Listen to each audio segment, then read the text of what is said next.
Hello, and welcome back to the Feeling Stressed workshop. Today, we're going to have a mini workshop with some educational thoughts regarding stress and the importance of sleep and how sleep and stress go hand in hand sometimes. Just want to remind you, hold these workshops often. Um, so be sure to come back for the next installment. I'll be posting information on it soon over at our webpage and social media. Um, Go check out the Feeling Stressed podcast on Spotify. Sometimes it can be a nice little motivation or some help to just kind of get over the hump of the week. As always, you're more than welcome to contact me. I'm here to help. I feel we need to all take care of those stresses in our lives. We can't let it build up. So, with that in mind, let's go ahead and get into it. All right. So, first, you've heard it a million times. We have to sleep well. We have to sleep well to be well. Okay. Um, as adults, we need to get 7 or more hours of sleep. This helps us go through the different stages of sleep. It helps rest our mind and our body and helps us get ready for the next day. Some things to help before going to sleep is not drinking coffee, smoking with nicotine, alcohol, stimulants, and big depressants make it hard to get the quality of sleep that you need. Um, Keep a constant or consistent sleep schedule. Um, do the best you can of going to bed the same time, waking up the same time.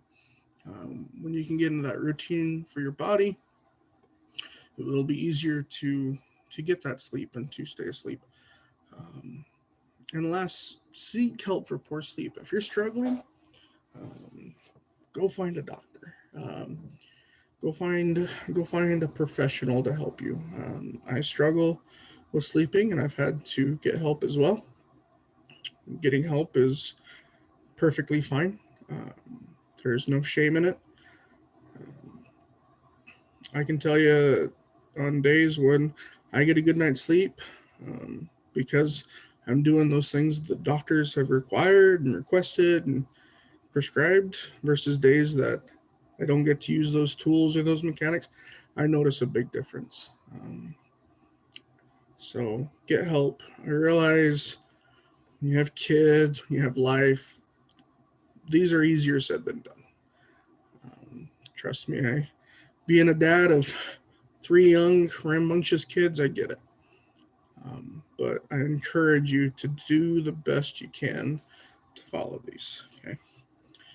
Now, here's some things that you may or may not know, but you go through a sleep cycle, so it's not just that simple as you close your eyes, you fall asleep, and you wake up 7 hours later. There's a lot of stuff that your body goes through. Um, but it is said that if you sleep 7 to 8 hours a day, on average, you're sleeping a third of your life, which is a lot. Sounds like a lot. But in retrospect, it's really not because of the things that go on during your sleep cycle. Okay. So there's 4 stages. Stage one here, as you can see, is the lightest sleep. Your heartbeat starts to slow down, your breathing slows down, um, your eyes will slowly move back and forth, and you may experience sudden jerks or muscle spasms. It's not your spouse hitting you. Stage two is light sleep. Your eye movements will tend to stop. Your heartbeat slows even more. Your body temperature begins to drop. This is when you're really starting to kind of sink into the bed a little bit more. Stage three, the brain waves slow down even more. And this is when tissue repair and regrowth occur. And at this point, your heartbeat is at its lowest. Okay. And then the final sleep, stage four, your REM sleep, REM, uh, your deep sleep. At this point, your heart rate and your blood pressure actually increase. And this is a stage of sleep where you're most likely to experience dreams. Um, And we can talk about dreams at a whole nother level. Dreams are remarkable in how they work.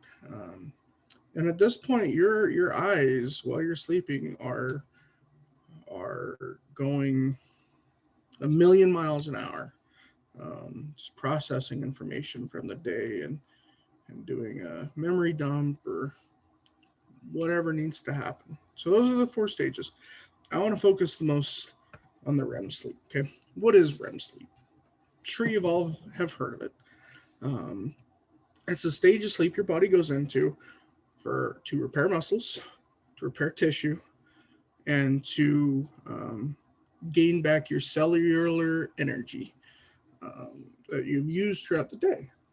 Um, when does it take place? Like I said, it's not as simple as just falling asleep and waking up 7 or 8 hours later.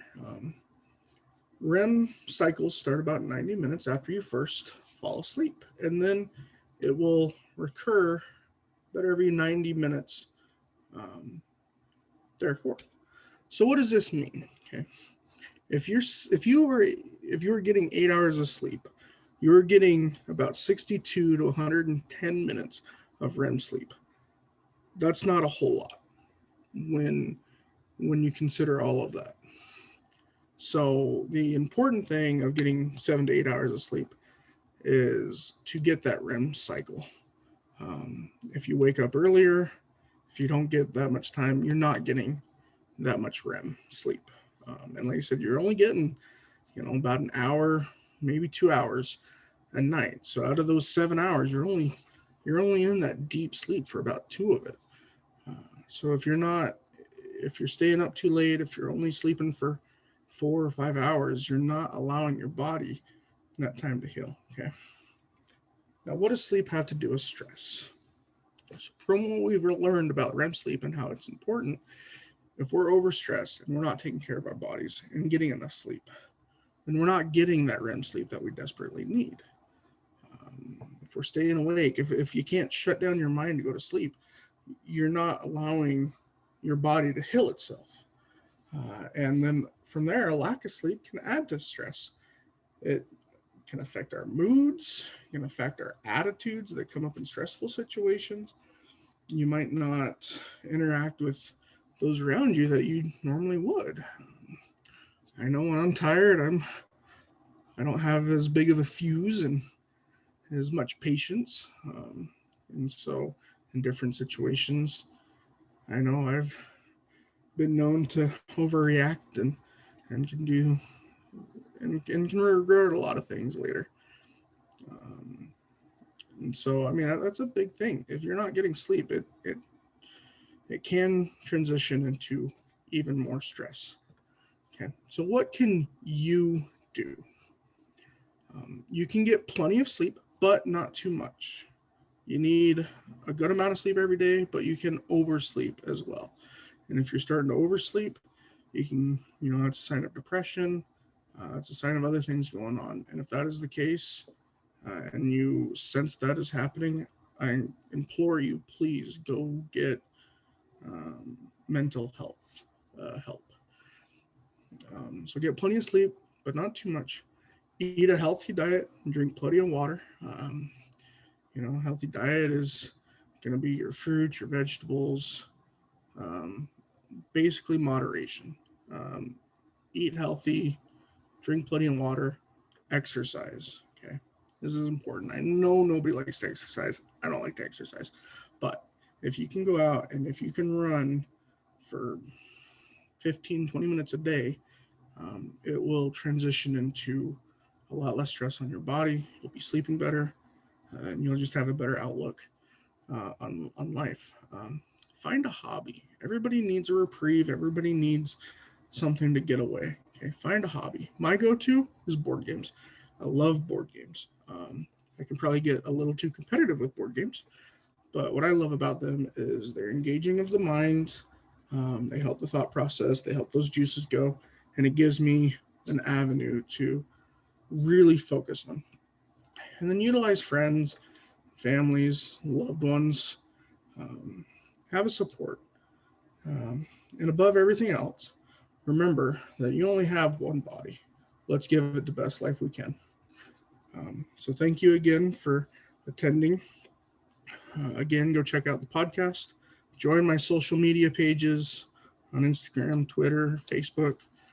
Um, let's connect. Let's help each other out. Let's get through these stressful situations.